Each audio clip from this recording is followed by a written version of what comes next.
This is our first episode of 2025 for Namestormers because we've been inundated playing with AI in all the different flavors. But there's something we've learned about AI that I wanted to share with you today and provide actually an example. AI makes us all more human, and that actually is a very good thing when it comes to naming. These LLMs, these GPTs, these AI agents, the generative AI, etc., they're getting pretty darn good when it comes to creating names, right? With the right prompting, the right iterative approach, at least for us, they're actually able to create names on par with some of our best creatives. More importantly, they're able to give us a springboard and give us some directions that we wouldn't have gone down without their help. But what they can't do, and I don't think what they ever can do, is really assess which names are the names that you seriously consider and which names should you not. Now, some of them will say they can go out and do trademark searches and they can do linguistic searches. And we've tested that. And as of, end of January 2025, they can't. They still miss things. Their linguistic analysis doesn't find everything. So there's still some gaping holes between what they say they can do and what they can actually do. But the thing that I wanted to talk about is they can't really assess which name is going to grab your attention and cut through that clutter almost without any conscious thought and get you to take that next step. A name really has to build a connection with your prospective customer very quickly for it to work the way you probably are going to want it to work, regardless of how much money or how little money you have. So let me take you through an example. And this is a study we actually conducted with parents, but it's a fictitious example. So you're a parent of some kiddos and they're middle school and you took them to the dentist and guess what the dentist said? Both your son and daughter have got multiple cavities. They're clearly not brushing their teeth. If you don't get them to start brushing their teeth properly, next time you come in here, you're going to, four figures, the dental bill is going to get into the thousands. Oh my gosh. Right. And so you go home and think, oh my God, what are we going to do? Start researching how can I get my kids to brush their teeth better? And you find out that there's this new toothbrush out. It's a smart toothbrush. And it's got some built-in technology, actually some AI technology. And I've got a picture on the screen right now of what this thing looks like, at least our mock-up. If you're just listening to this, I'll describe it to you. It's a toothbrush that glows a little bit. And when you put it in your mouth, a timer comes on. And so it beeps once you've brushed so much in your upper right quadrant, or your upper left quadrant, your lower left quadrant, behind your teeth, in front of your teeth, so that 2 minutes is the total elapsed time. We get all 8 quadrants of your mouth. And it actually can track and keep score of how well your son or daughter did in brushing their teeth on a day-by-day basis. And there's a little app, so you as a parent can get a little report whenever you want it on, who brushed their teeth appropriately and all this other kind of stuff. So it's a very cool idea. And so we named this thing. We provided a bunch of names because one of the things we want to try to do is, okay, let's let parents know that this is even out there and maybe engage them to try to give it a shot. And so we tested these names and we showed a bunch of names on the screen. You can see that now if you're watching the video. And we're looking for, the obvious question is, which name on this 5-point Likert scale is of greatest interest to you, right? It's going to drive purchase intent. It's going to grab your attention. Very much so, not at all. And so they score these names. That's the traditional way of doing research. But what we're doing, this is what's so interesting and what's so important about this methodology. And it goes back to Daniel Kahneman's book, Thinking Fast and Slow, where he talks about the system 1 versus system 2 thinking. But basically, we as human beings have evolved to use less energy when we don't need the energy.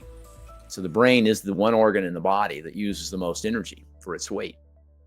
And so rational thought, conscious thinking, just burns tons of calories. So the default that we've evolved through over the ages is a lot of things never rise to the conscious thought level. They're just dealt with subconsciously. It's a reaction. You can't even understand why you're reacting that way necessarily. It's just that quick. And that's called system 1. And that's the way most folks evaluate names. They don't think if a name is a great name or a crummy name, they just react to a name. So when we're testing these names and we're asking parents to evaluate these names on this 5-point scale, we're not as interested in which names they score as top as much as we are which names do they react to instantly and select initially, and then they don't mess with it, right? And so we're monitoring the order of selection, the speed of selection, and some other metrics. Now, if you do this the traditional way, here's the graph in the traditional x-axis linear scale. You can see all the names are sort of clustered together. And the one that's sort of on the top is intelligent toothbrush. That's the name we suggested. And sure enough, when parents think about it, well, this is a smart toothbrush with some AI technology built in. Intelligent toothbrush seems to be the obvious choice, right? It tells you exactly what it is. But then when you look at their behavior, you look at their reaction on this next chart, the y-axis pops up. And that's where we're looking at that speed of response and that order of response. All of a sudden, another name blows up to the top, and that's smart mouth. Now, we then had some verbatims in our research about why did they pick intelligent toothbrush, why did they pick smart mouth, and some other names. And not everybody loves smart mouth, which is one reason it didn't score as well on that positive axis as intelligent toothbrush. Intelligent toothbrush was actually rated by parents as the best. Smart mouth was a close second when you think about how did parents rate it. But smart mouth was way above the others when it came to that speed of reaction. And the verbatims shed some interesting light there. Some parents did not like smart mouth. Why? Because their kids were already back talking to them. They already had a smart mouth, and they didn't want to encourage that kind of behavior with a toothbrush that had the name, right? But a lot of other parents said, you know what? That's a name that I think my son or daughter would find cool and hip and for them. It's got an edge to it. It's got a little bit of personality. Yeah, they want to be a little bit rebellious and not always do what mom and dad ask them to do. And smart mouth sounds like something that they might want to try. And so those parents felt like it would increase compliance, that they wouldn't have to harass their kids as much if the toothbrush was called smart mouth, because they thought it'd be sort of cool and hip, versus a name like intelligent toothbrush that was just boring and the teens could have cared less about it, right? So we recommended going forward with smart mouth just based upon this research.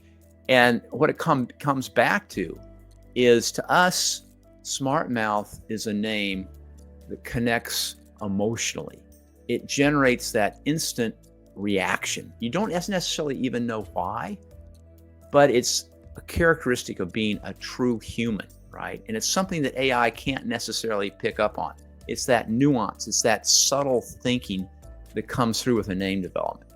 So in developing names, we certainly encourage everyone to use AI. It is a great brainstorming partner. We wouldn't necessarily start there because it can sort of bias your thinking, and a lot of the names AI comes up with tend to be me too. You know, they tend to be like all the other names already out there as opposed to breakthrough names. But it's a great tool. It does fall short in a few areas. I mentioned a couple of those at the beginning. One was, don't rely upon it for trademark or legal screening. It simply is not correct, and it will lead you down the wrong path based upon a lot of testing we've done. Don't rely upon linguistic or cultural screening, checking for profanities. It misses a ton of stuff. It doesn't pick up on all the phonetic equivalencies. It doesn't pick up on cultural nuances. And most importantly, though, it can't suss out which of the names is really the best name, because it doesn't understand the nuances and the subtleties of the human mind and how we react to things almost unconsciously. But that combination of a human with the AI seems to be the most productive path forward for us. Enjoy the rest of your week. Talk to you here again pretty soon. See ya.